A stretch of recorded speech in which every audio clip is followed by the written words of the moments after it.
Hi everyone, welcome to my TED Talk. I'm just another average Bangladeshi, much like the people in this room. I was born into a middle-class family. I'm 26 years old. My father was a civil servant. My mother was a homemaker. But unfortunately, in 2022, we did what we thought at some point was unthinkable. Me and my teammate, we became the champions of debating in the world. It's not only the first time a Bangladeshi team did it, it was the first time an Asian team did it.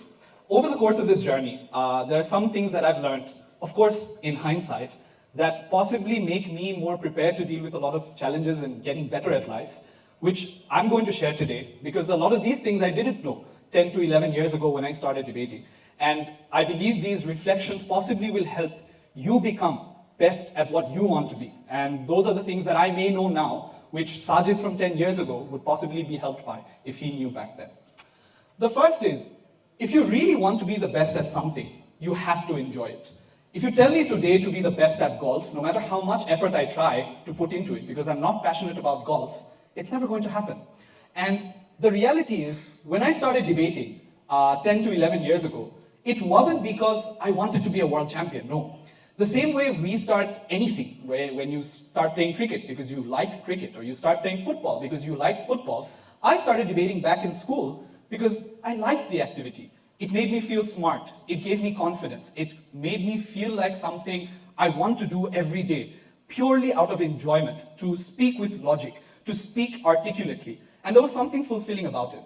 I wasn't particularly good. I remember in my first speech, I walked up to a stage much like this. I was supposed to speak for 8 minutes. I got stage fright and I stopped in about 1 minute, 20 seconds.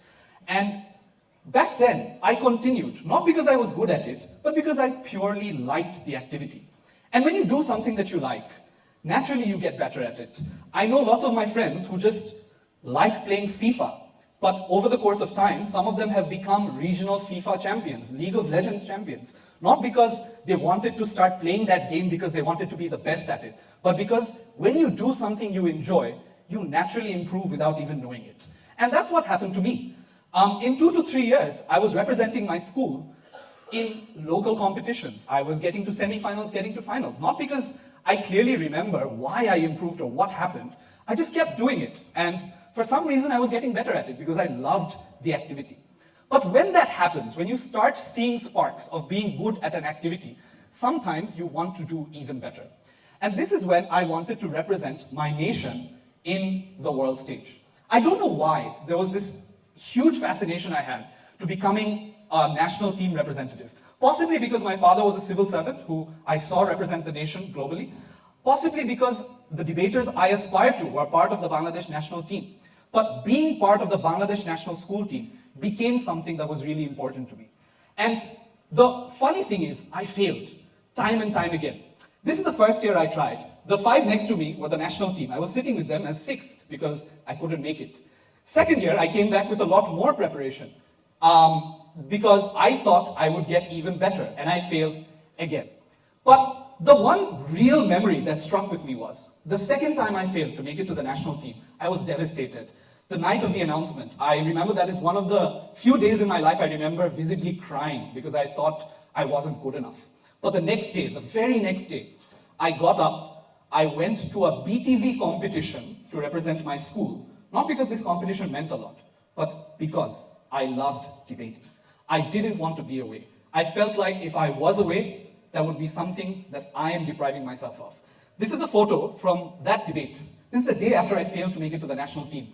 But I didn't let that affect me because I genuinely loved the activity. And sooner or later, the year after, finally, I made it to the national team, and I was team captain. So the first reflection is this journey that you're on. Truly find something that you want to do, because you will encounter more failures than successes. People will remember you for your successes, but those failures are what will shape you. And if you love the activity, that is something that will pull you through. The second is to really get good at something, you often need a trigger. And my trigger was the biggest, which I still consider the biggest failure of my life. I finally made it to the national team, and I thought, wow, I've made it. Now I really need to get on stage, represent the nation very well. But when we went to the World Championship, I felt really accountable for the team. I was the senior most, I was about to enter university, and I wanted to leave a mark. We tried really hard. We were a young team, we flew with a lot of ambitions, but eventually, there were about 24 teams that made the knockouts. Bangladesh was 25th.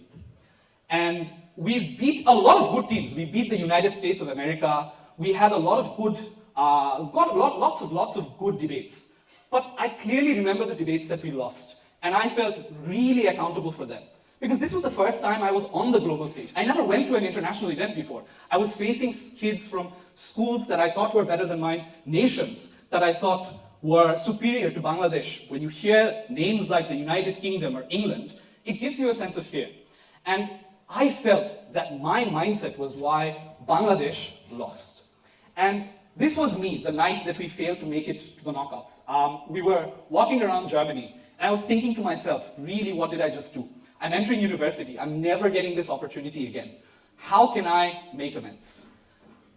A few months later, there was a Daily Star Award. I don't know if, I'm sure a lot of you have no access to that. It's where people who do good in O-levels and A-levels get recognized for the A stars or the results you get, and you're supposed to put in an ambition. This was when I didn't get into any university. I don't know where I was going to end up, and this is what I put as my ambition. I wanted to win the World Championship for IBA. I was so arrogant, if you think about it. I didn't even get into IBA at the time. But I put this up because that night where I thought I failed my nation, that was the trigger where I had to make amends, and I had to make amends for the nation. And I think possibly that night was one of the many things, subconsciously, that influenced me to stay back and do something that is good for the nation. Eventually, I made it into IBA, and I was obsessed. I was so obsessed with debating and doing really, really well that I thought that the whole world is against me and I need to prove them wrong, right? And the funny thing is, for many of us, I think we think obsession is unhealthy. But if you ask me to reflect, I would say obsession was the best trigger because it made me much better. I was debating every day. I was going to tournaments every weekend. I was reading. I was listening to podcasts. I was putting in all the hard yards needed to get good. And I remember even sharing with some of my students that to maximize time, I was in the bathroom scrolling my phone and reading articles because I didn't want to waste any time. And that obsession actually possibly changed who I was as a debater. In 6 months, I changed from an average to a mediocre debater to becoming the best in the continent at the time. Within 6 months, I was Asia's best debater. And there's no logical reason for this. I was the same debater who went to Germany 6 months ago. But that obsession, that unhealthy supposed obsession, is what improved me so much. The second tournament I did, Bangladesh won its first Asian championship. There's, again, no logical explanation for how someone can change this quickly in 6 months. But in 6 months, that obsession is what made me the best in Asia. Unfortunately, being the best in Asia is not good enough because I needed to be the best in the world. And I was finally going to a world championship with my teammate. Now, the problem is, when you go to a world championship, there are lots of things that you are afraid of. You're afraid of the UK, the Team Englands. You are afraid of people who look much like this person, Caucasian individuals, who you think speak better than you, who you think are more articulate than you, and who you think know better than you. You are afraid of names like Stanford and Oxford. Now, the funny thing is, I don't know if you've seen the movie Lagan, but it's very true that if you try to beat them by being like them, you'll never succeed. And my realization is when I really obsessed over getting better than these individuals, I was trying to be better at their game. But I learned very quickly, I cannot speak as fast as them. I cannot say or use examples that are relevant to developed world context as well as them. And much to my realization, the best me was when I relied on my strengths, when I relied on the fact that Bangladeshi individuals can speak differently, can articulate differently, but can use their own strengths to be a better and more eloquent speaker. I don't try to storytell the way an American speaker would, but I do try to put focus on structure, on clarity, which helps the way I gain eloquence. And something in me gave me a healthy amount of arrogance to do this. And this was at a very young age because my father was posted abroad. I spent 4 years of education being with foreigners in an international school. And that was the healthy amount of arrogance that said, I'm no different than them. And there's no reason why, just because they look different to me or speak different to me, they are better than me. And that's the healthy amount of arrogance that you see have in all successful individuals. If you look at Virat Kohli, he will be very arrogant about the fact that an Indian cricketer can be better. A spinning track is just as good as a fast bowling track. And that comes from not bowing your head down to those who don't look like you or who are others. And possibly something about doing well inspired us, and that healthy arrogance inspired us to do well on the global stage. The first time we went to the World Championship, Shordin, my teammate, and I, we made open quarterfinals. At that time, it was a Bangladeshi record, it was a South Asian record as well.